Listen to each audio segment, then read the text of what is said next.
Hello, and welcome to the Royal ISD Bond 2025 informational presentation. Over the next few days and weeks, you will see a series of videos released where you will hear directly from stakeholders in the district, such as Superintendent Dr. Megan Poppy, Board President Scott Hartman, staff, and students. This presentation is intended to give you information so you can be educated and vote how you desire in the November 4th election. How did we get here? The Royal ISD Board of Trustees accepted the Facility Committee's recommendation and called for a bond to be placed on the November 2025 ballot. The proposals include construction of a new high school with supporting facilities, renovation of Falcon Stadium, and the purchase of land for future schools. The committee recommended the construction of a new high school due to growth. Why did I say construction of? As part of the May 2023 bond that voters approved, the design and land for a new high school were already included. At that time, there was not enough financial capacity within the district to include the construction, just for the design and land. The committee included design and land in an effort to save time when financial capacity did come available, as design could take as long as a year, and then construction could take as long as 2 years. They felt that by designing early, the district could stay on the timeline provided by the district's demographer, PASA. PASA estimated in their report the projected growth would be up to 15,462 new homes within the district. Many of those would be included in the blue shaded areas on this map, which are the subdivisions known at this time.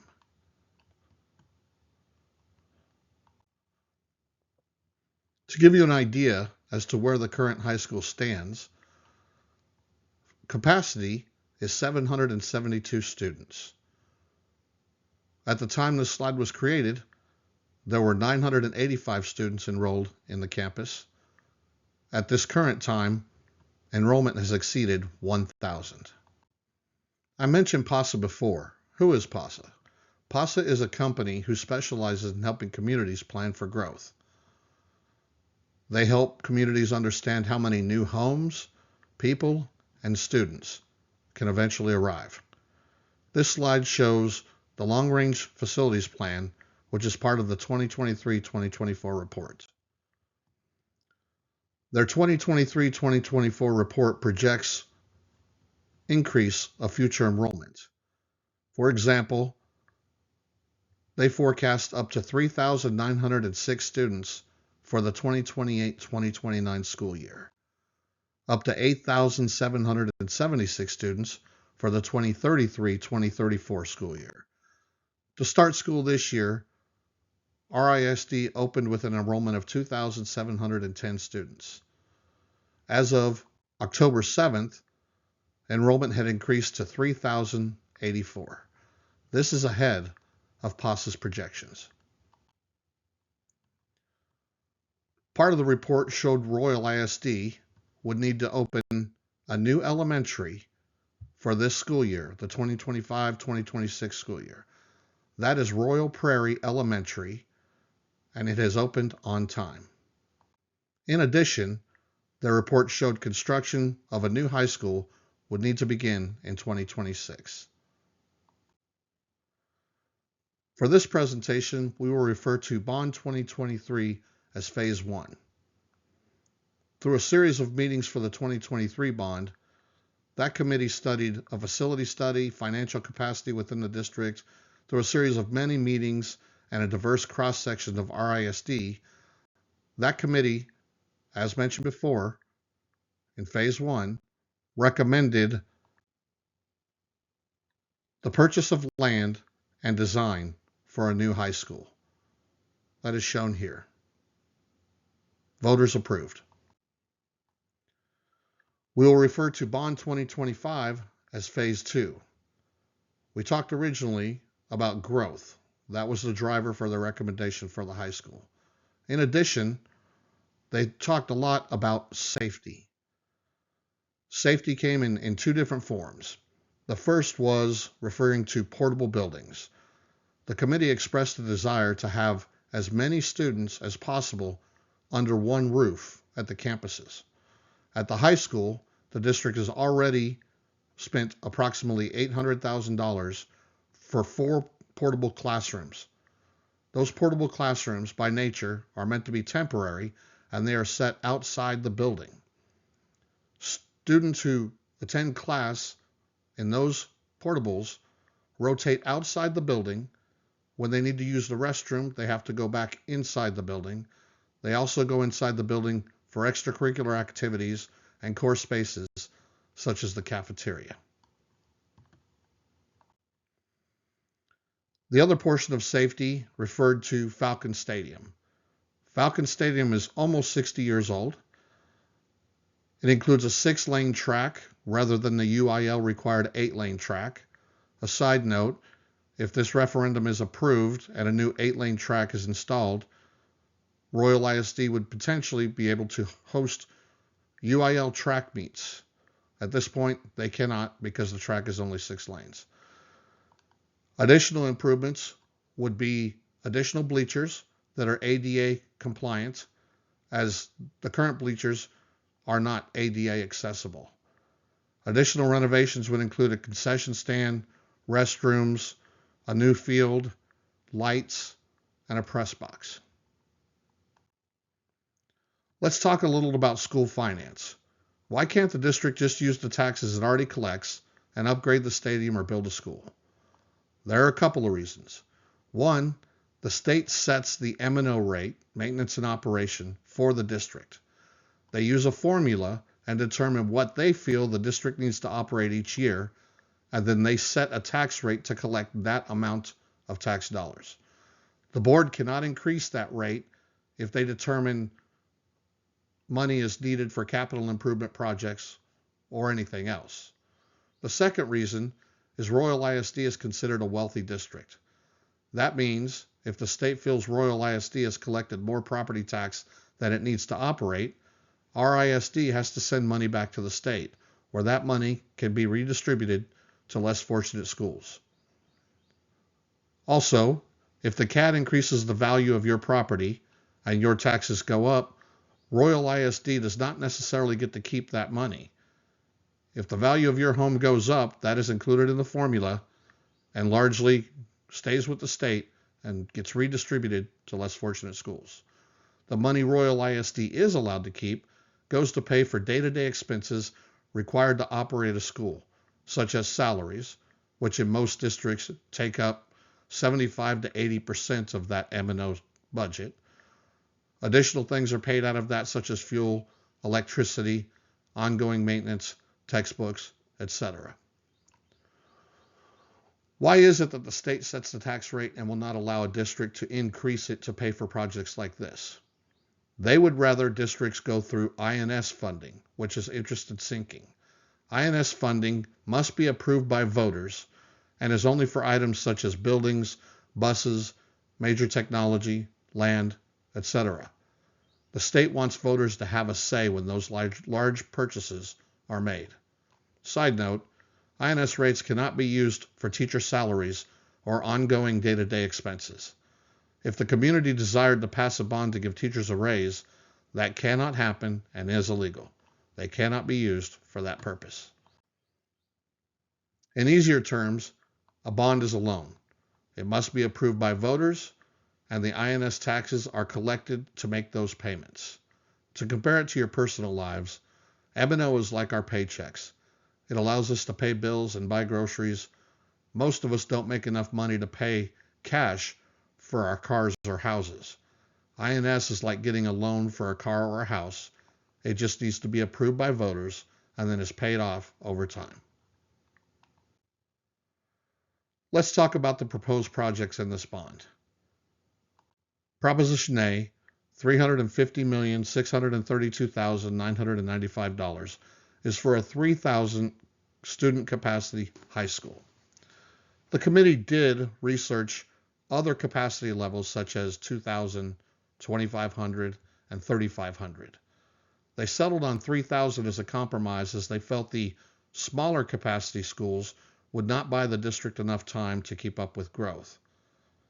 On the other side, they felt a 3,500 capacity school, the cost associated with, would be too big of an ask for the community.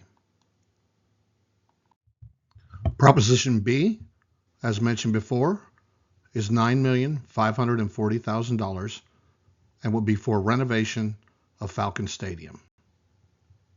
And Proposition C is for the purchase of land for future school sites.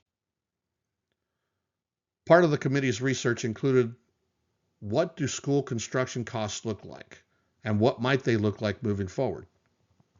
This slide represents what school construction costs have looked like since 2009. From 2009 to 2023, school construction cost has only gone up. Part of their recommendation considered if they wait another year, school construction costs were forecast to be higher. In order to alleviate inflation and keep up with growth, they took those two factors into account when making the recommendation. Let's talk about the tax impact to local homeowners. For example, if you live in a home with an appraised value of $300,000 and you claim your homestead, the tax impact is projected to be about $17.89 a month. The $300,000 home is the average of home values within our ISD. If your home is worth less or more than $300,000, please scan the QR code on this page. It will open a link to a tax calculator where you can input the value of your home, and it will tell you how this bond would impact you. If you don't know the value of your property, also included on the page will be a link to the CAD where you can look up the value and then do the formula. To show an example for some varying home values, this chart shows $150,000 home and its impact, $200,000 home, a $250,000 home, and the previously mentioned $300,000 home. For example, if you own a home and homestead it and its value is worth $150,000, you can expect an approximate impact of $1.12 per month. If your home is valued at $200,000, that impact would be approximately $6.71. If your home is valued at $250,000, that impact would be $12.30 approximately. And as mentioned before, the $300,000 valued home would see an approximate impact of $17.89. The second portion of the slide talks about the increase in the homestead exemption. A homestead exemption is provided by the state to try to combat high property tax rates. The homestead as of this time is $100,000, meaning if you are 65 or under and you have a home, the first $100,000 is not taxed. The value of the remainder of the home is what makes up your tax bill. There was a bill passed earlier in Austin this year, signed by the governor, that will increase that homestead exemption to $140,000 for under 65. It increases the exemption for seniors to $200,000, meaning if you are a senior and you own a home, you've homesteaded said home, and its value is $200,000, you would no longer pay school taxes. If your home is worth more than $200,000 or $140,000 if you're under 65, those amounts will be taken off of the value before your tax bill is figured.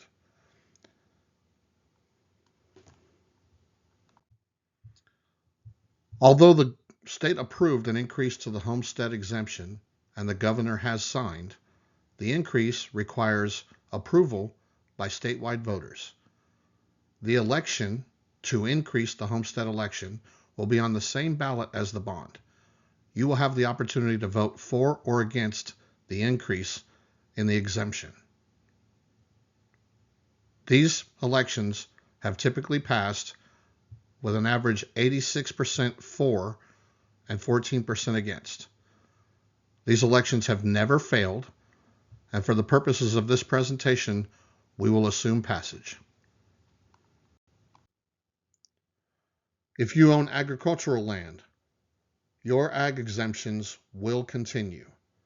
For example, if you have cattle improved pasture and you have 100 acres, the total increase expected would be approximately $1.54 per month for all 100 acres. For 25 acres, it would be 39 cents a month, approximately. Cattle native pasture would expect an increase for 100 acres of approximately $1.32. Dry cropland number 1 would expect an increase for 100 acres of approximately $2.96, and dry cropland number 2 would expect an increase of approximately $2.55 for 100 acres. If you'd like to understand the impact of 1 acre, just divide those $1.54 by 100 and you will get 1 acre's impact. The historical tax rate in our ISD is at an all-time low. This chart shows that in 2018, the combined tax rate of M&O and INS was approximately $1.52.8. Through state compression over the last 7 years, the total tax rate for our ISD has decreased to $1.06.9. That is, through state compression, approximately 30% less than it was 7 years ago. Talk more about 65 and over homestead owners. We already discussed the increase of the homestead exemption for you to $200,000. In addition, the state has changed the freeze to a cap.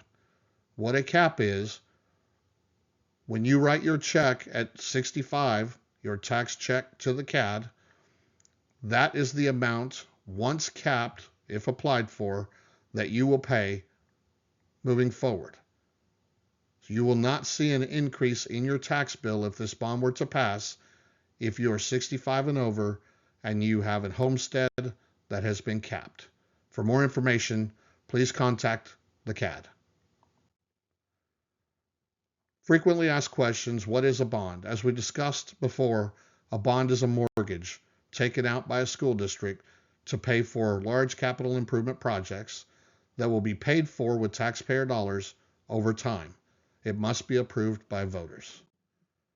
How can bond funds be used? As discussed before, bond funds can be used for equipment, transportation, land, or projects that have a finite term. It must be for a specific purpose or item.